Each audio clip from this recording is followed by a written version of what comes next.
This is J.A.C. and this is the Fan View Podcast. You better watch it right now.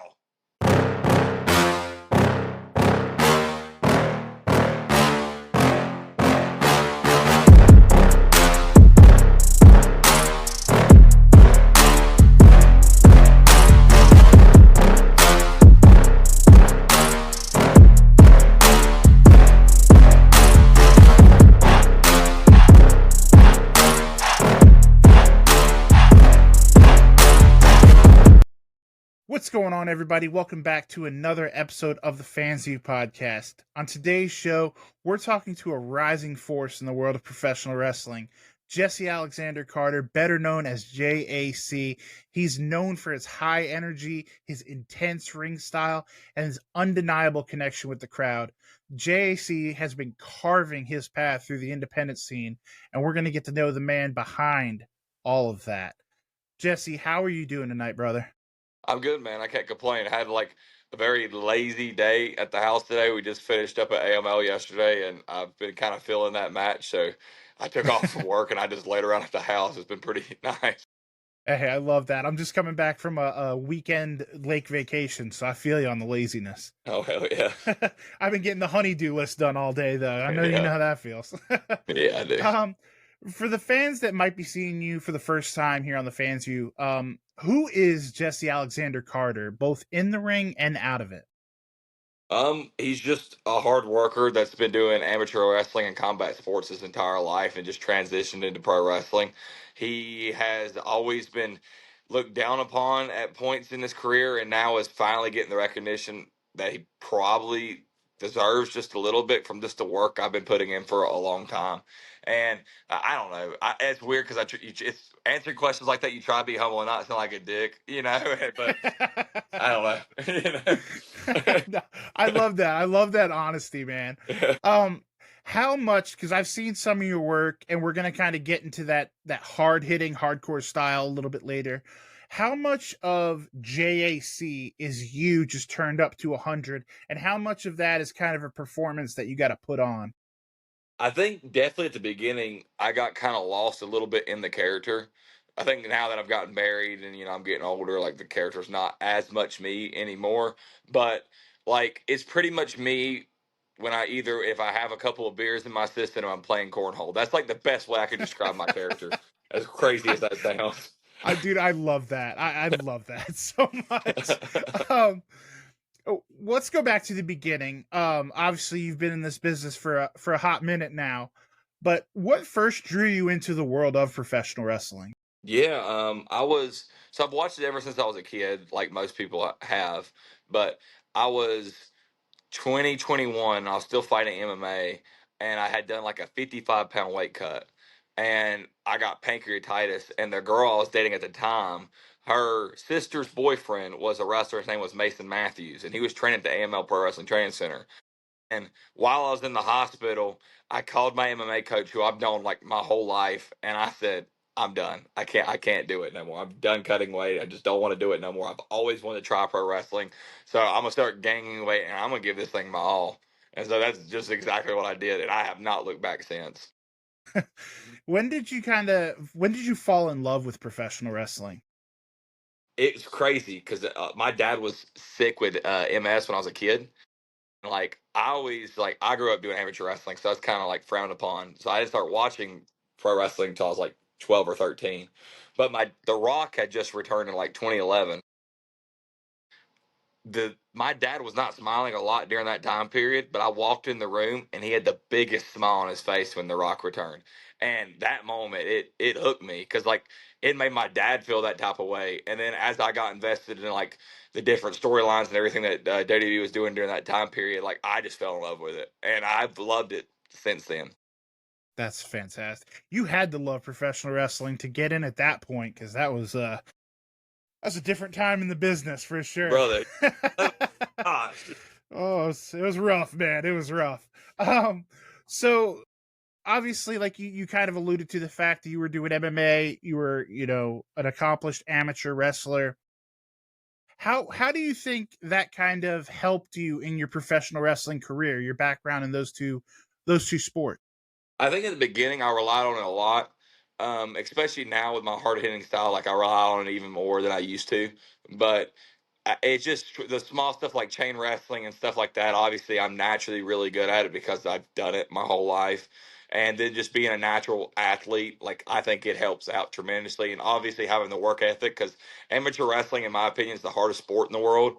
And so coming from that into this, I think anything in life's easy after that. And so it helped out so much. Agree with that 100%. So where did you actually train when you decided to take the plunge into professional wrestling? Yeah, I trained at the AML Pro Wrestling Training Center. Went straight there. Josh Gary was the head coach at the time. Now it's Josh Gary and Beer City Bruiser. I'm still there. Either I'm training or I'm helping training one. But yeah, I mean, you always got to learn and grow. Yeah, absolutely. What was it like while we're talking kind of about the beginning of your career? Can you go back to that moment, maybe when you've put your time in at AML and you're about to step through the curtain for that first time, for that real match, that first match? Do you remember what that feeling was like? Yeah, I was. There was like a weird nervous, but weird not nervous because it's the same thing as like my first MMA fight. Like I wasn't nervous for it. But then when it just felt so natural to finally be out there. And I'll be honest with you, if I I've always heard the thing of like if you're not nervous or something, you don't care about it. I don't Yeah, believe that because like if I'm nervous about something, I don't do good at it. Like I just right. don't. So because it overwhelms me, and I don't do the performance like I should. So if I Yeah. ever get nervous about something, I'm probably not gonna do it for long because like it's just not supposed to be for me. But yeah, Yeah, no. I definitely understand that because it's kind of like if you've done the prep work, which obviously again coming from your amateur background, you can't just show up on the mat. You have to put in all that work mhm, that leads up to it. So you being a student of preparation doesn't surprise me. yeah, that's just me. Yeah. Obviously, J.A.C is a balls to the wall, bold character. To peel back the curtain a little bit, what do you kind of enjoy the most? Do you like being the hero? Do you like being the evil heel? What's your preference? At the big like for a while it was the heel like that there was that character I in my head could never be a baby face. Yeah, Recently I'm getting to be a baby face more and more. I all really started in Japan. I got to be a baby face. They just love me out there, and I was trying my damnedest to be a heel. They didn't care. They loved me. So like I had to become a straight baby face there, and then now I'm getting to do it in a couple companies in the states. And I don't know. I like them both because the babyface thing now to me is just a challenge, and I like challenges because I've always been a heel since I started. So getting to do that right. now is just awesome to me. So it's both. So I want to talk a little bit about that time in Japan. How did that opportunity come about, and what are some companies that you've worked for while overseas? Yeah, I got so me and Claire went down to West Coast Pro in California to try out for the Marvelous tryout, which to begin with I wasn't going to try out. Only Claire was because I thought it's a woman's company mostly, and so I was like, Claire, I'm not doing that. She goes, no, guys try out for it. I said, Claire, sounds crazy. Like she knows my dream was always to wrestle in Japan or fight MMA in Japan. That's always been a big goal of mine. Right. And so her and Bear City both like convinced me go do it, and so I went, and then I was lucky enough to be picked for the male.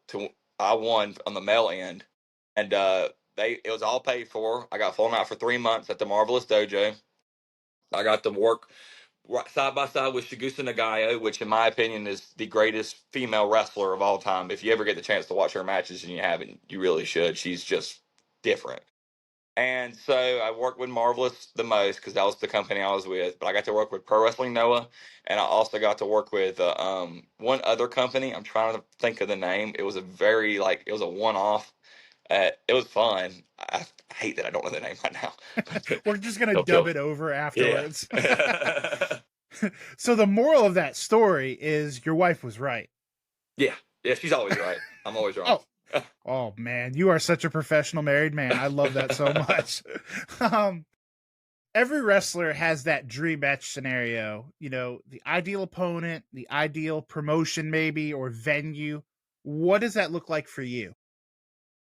It changes like all the time. I have like two big ones though currently. Obviously, you're crazy if you don't say WWE right now.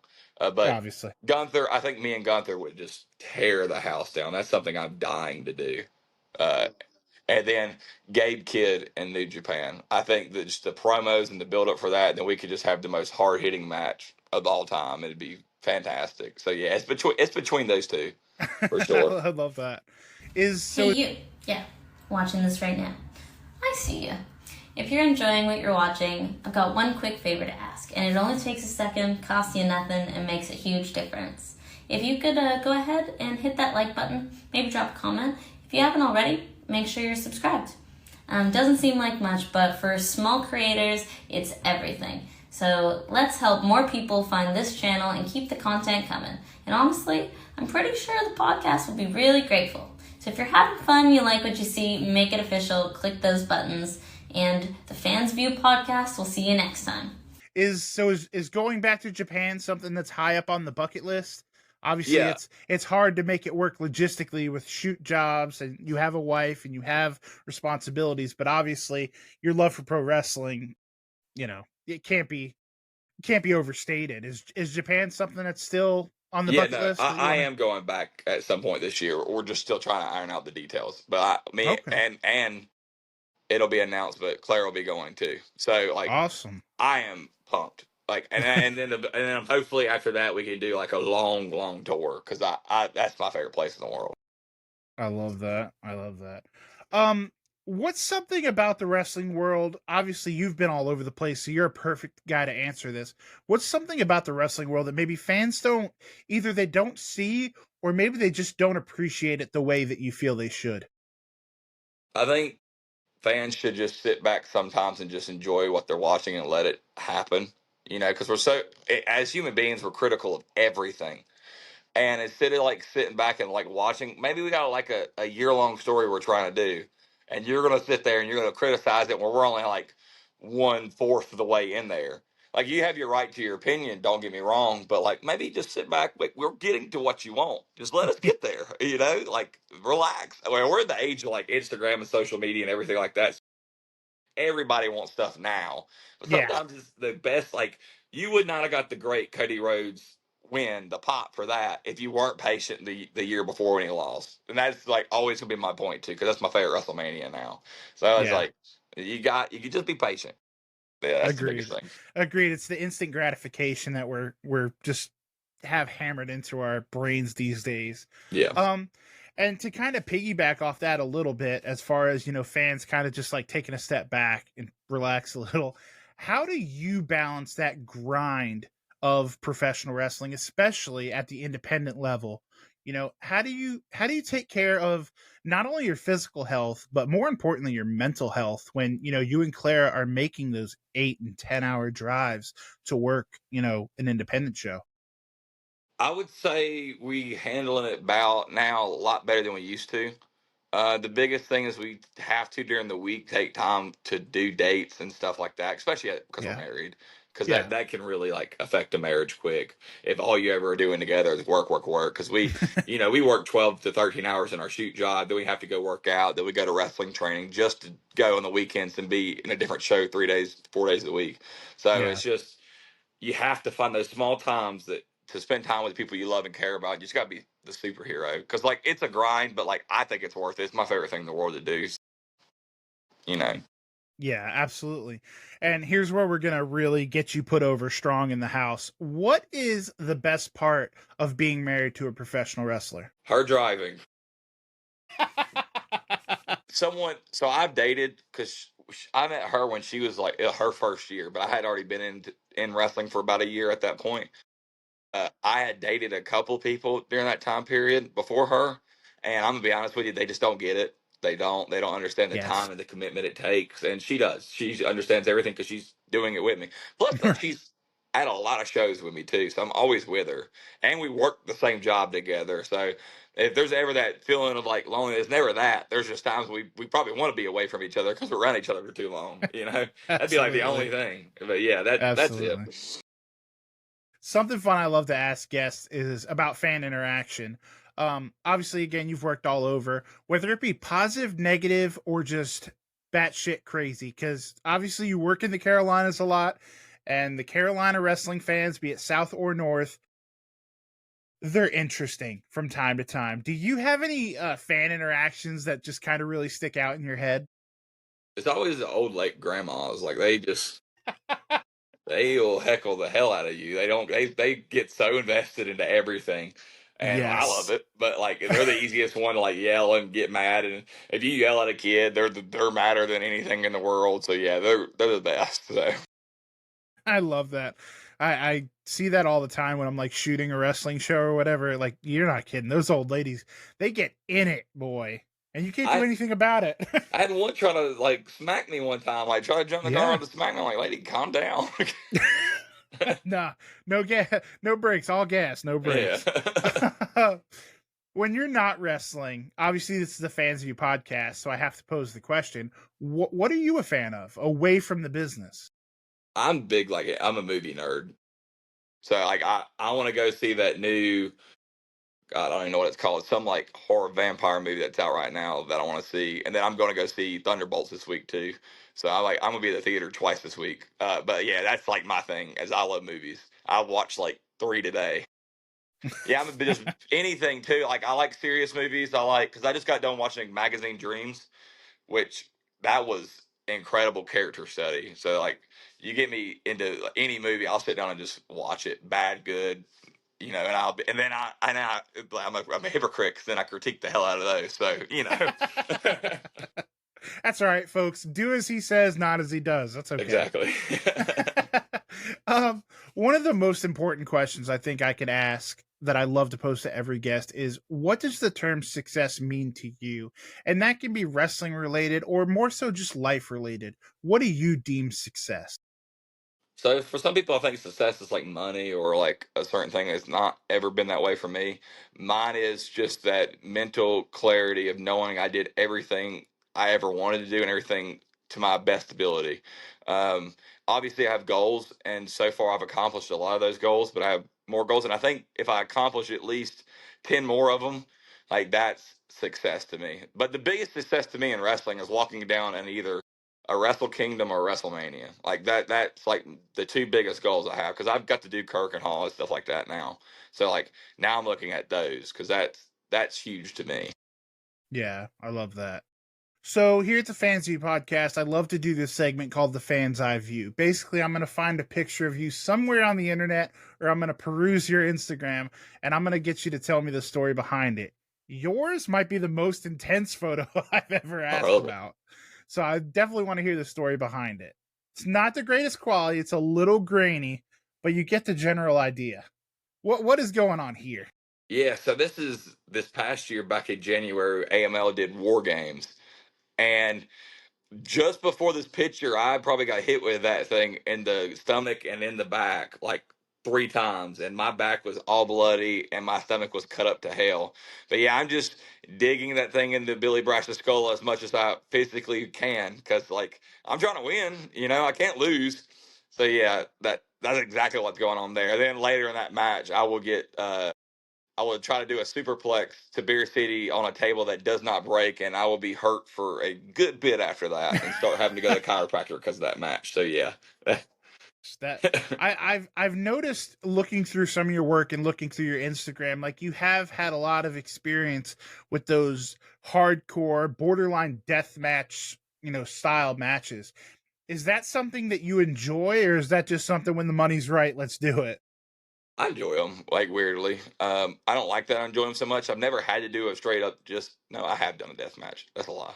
But like I don't know. I'm a big like Mick Foley fan, so Yeah. like that helps none, And like I always want to like we'll be in the back. I'm like, let's do thumbtacks, let's do barbed wire, like that'll be cool. And then like I'll regret it, like the next day when I'm all scarred up. But yeah, I don't know. I love it. So Has there been a time, because I know obviously AML is your home promotion, and I know with Brian and Tracy, they try to pull it back a little bit and be somewhat fan friendly. Mhm. Has there been a spot or like a death match style spot that you've tried to pull out and they're like, yeah, we're not doing that?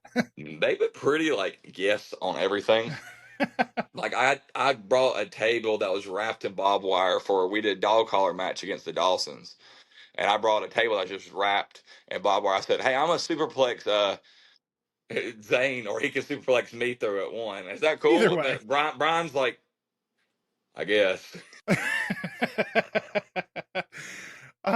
So I guess my to wrap this portion up is obviously last week during WrestleMania weekend, Sabu had his final match against Joey Janela, a no ropes, barbed wire, just shit show. Is that something that you'd entertain if ever presented with that opportunity, or is even that too much for J.A.C.? Now I want to do an exploding barbed wire one. So like, You sick fuck, I love I it. want to do it in Okay. Japan too. Like that's a big goal of mine. I tried actually. I had two Shigusa. I was trying to pitch it while I was there last time. One day. Okay. I guess it fell on deaf ears, huh? Yeah, she just looked at me and judged me a little bit. It's all good. I love that so much. Jesse, this has been so much fun, man. What's next for J.A.C? Do you have any upcoming shows or projects that you could talk about or want to plug? Yeah, AML's coming up May the 25th. We're back in Winston-Salem, my hometown, where I live. So obviously show up for that. I'll be going back to Japan soon. So all my Japanese fans be looking out for me then and seeing the post for that. And yeah, I'll at J.A.C on Instagram, TikTok, Twitter. If you try to add me on Facebook, I won't add you back because that is I my know. personal shit. I Yeah. know. And you took it right out of my mouth. I was going to ask you where fans can follow your journey and support you. Do you have like a big cartel or pro wrestling tees or anything like that? I don't, but I've been like, I need to. Like, it's getting to the point now because I'm getting to travel the West Coast a little bit, so I need to. So yeah, it's coming. Okay, so just social media is where they're gonna find you, except for Facebook. Don't bother, guys. Yeah, at J.A.C is a bad man, please. All right. Well, we're definitely going to put that in the description. Like I said, Jesse, this has been so much fun. Obviously, we were lucky enough to have your better half on as well. So it's really nice to be able to complete the tag team here on the Fans View podcast. Yeah, Until next time, guys, this has been so much fun. Make sure to go support Jesse. Follow him. J.A.C is a bad man. Instagram, Twitter. Go show him some love. Do not bother him on Facebook. And if you see him at a show, if you're an old lady, give him the finger. He loves it. And that's about it. Until next time, guys, like I said, go show some support. And most importantly of all, go call your mom. If you haven't liked or subscribed, you're going to be joking me.